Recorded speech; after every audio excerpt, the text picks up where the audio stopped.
자, 내가 대학생이거나 청년 가구인데 생활이 힘들다, 국가의 도움을 잠깐 받고 싶다 하시는 분들에게 안내드립니다. 먼저 사지 멀쩡한데 도움은 무슨 도움? 막노동이라도 해서 벌어먹어야지 라고 생각하시는 분들은 뒤로 가기 하셔도 됩니다. 주어진 상황과 건강 등 각자의 상황은 다릅니다. 이 부분 먼저 이해하고 넘어가야 할 점이라고 생각됩니다. 나라에서는 기초생활보장제도를 운영 중입니다. 선정되고 나면 1인 가구 기준 최대 생계급여 58만원이 지원이 되고요. 지역에 따라 다르지만 월세 보조금 등 혜택이 있습니다. 이 제도를 통해 잠깐이라도 도움을 받고 싶어 하시는 분들을 위해 본 영상을 제작하였습니다. 그리고 저는 복지 업무를 맡고 있는 사회복지 공무원입니다. 여러 가지 설명을 드리기보다는 여러분들이 이해하기 쉽도록 설명을 드리겠습니다. 기초생활보장제도는 크게 세 가지, 내 소득과 재산, 부양 의무자 기준으로 판단됩니다. 진짜 쉽게 말씀드릴게요. 가장 첫 번째로 차는 없거나 만약 소유하고 있다면 생계비 기준으로는 10년 이상 된 1600cc 미만 차량이거나 중고가가 200만원 미만이면 되고요. 주거급여와 교육비 기준으로는 10년 이상 된 2000cc 미만 차량이거나 중고가 500만원 미만 차량이면 소유하셔도 상관이 없습니다. 만약 해당 조건에 부합하지 않는다면 차량 중고 금액이 전부 월 소득으로 산정됩니다. 그러면 대부분 부적합일 테고요. 그리고 부양 의무자 부양 능력 판단 기준인데요. 위아래 직계 좀비속을 부양 의무자라고 합니다. 자, 내가 만 30세 이상의 독립한 청년 가구일 때 부양 의무자는 연소득 1억 미만, 재산 9억 미만이면 괜찮습니다. 자, 만 30세 미만의 독립한 청년 가구도 있는데요. 자, 이때는 사정이 좀 다릅니다.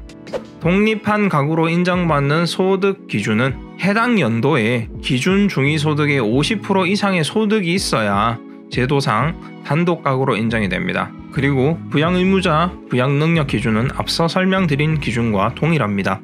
자, 그리고 소득과 재산은 한 달치 소득 인정액으로 환산하여 판단하는데요. 표를 먼저 보여드리겠습니다.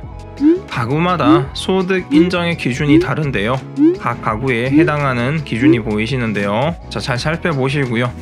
소득은 30% 공제를 합니다. 재산은 서울이나 광역시 같은 대도시는 6,900만원, 그 외에 일반 시로 분류되는 중소도시는 4,200만원, 그 외에 군 이하 농어촌은 3,500만원을 기본적으로 재산에서 공제를 합니다. 자, 그러니까 위 금액보다 재산이 적거나 비슷하다면 소득재산 기준은 통과된다 보시면 되겠습니다.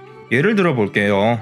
내가 한 달 120만원 정도의 월급이 있는 아르바이트를 하고 월세 보증금은 3천만원 정도의 단독 가구라고 쳐볼게요. 그럼 120만원에서 30%인 36만원을 소득에서 제외하면 84만원의 소득이 나오고 월세 보증금은 전액 공제가 되게 됩니다. 이렇게 되면 예시로 든 대상자는 소득 인정액은 84만원이고 단독 1인 주거급여 기준에 해당되게 됩니다. 자, 이제 위 대상자는 주거급여 수급을 받는 기초생활보장 수급자인 것이고요. 기준 임대료 대비 자기 부담분 30%를 공제한 금액을 월세 지원금으로 지급받게 됩니다. 결론적으로 급지별 주거급여 지원 기준이 다르겠으나 월세를 내신다면 일정 금액을 달마다 보조받을 수 있다는 이야기이며 전기요금, 가스요금, 그리고 수도요금 등을 감면받을 수 있습니다. 그리고 혹시 공무원을 목표로 하고 있다면 이 자격을 2년 정도 유지하게 되었을 때 공무원 시험 저소득 전형을 응시할 수도 있겠습니다. 하나만 더 예를 들어보겠습니다. 영상이 유익하거나 괜찮으신가요? 그렇다면 구독, 좋아요 부탁드립니다. 여러분들의 사회복지사 복지맨 웅스입니다. 자녀를 한 명 키우고 있는 3인 가족이라고 예를 들겠습니다. 나이는 30대, 직업은 자영업자라고 하겠습니다. 아파트를 소유하고 있으나 은행 대출 포함 빚이 많고요. 작년에는 그럭저럭 사업이 되었으나 최근 3개월 이상 사업 소득이 급격히 감소되어서 생활이 어렵다. 이렇게 한번 가정해 보겠습니다.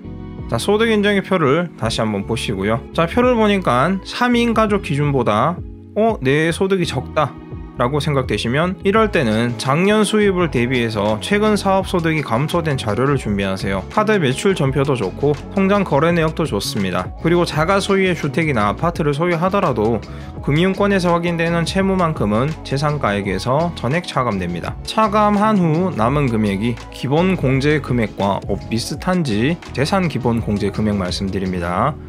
그거 확인해 보시고요. 그렇다면 비슷하다면 생계 주거 교육급여 중 하나는 지원을 받을 수 있을 겁니다. 자, 그렇게 되었을 때 전기요금, 가스요금, 수도요금 감면과 방과 후 학교 수업 비용, 자녀들 급식비 지원 등 혜택을 받을 수 있습니다. 자, 예를 들었고요. 열심히 살아도 상황이 어렵게 된 건 당신 탓이 아닙니다. 가장이니까 할 수 있는 건 다 해봐야 합니다. 소나기는 맞고 서 있을 게 아니라 우선 피하고 봐야 되잖아요. 그리고 가구주의 급격한 소득 감소는 긴급복지지원 사업의 지원 대상이기도 합니다.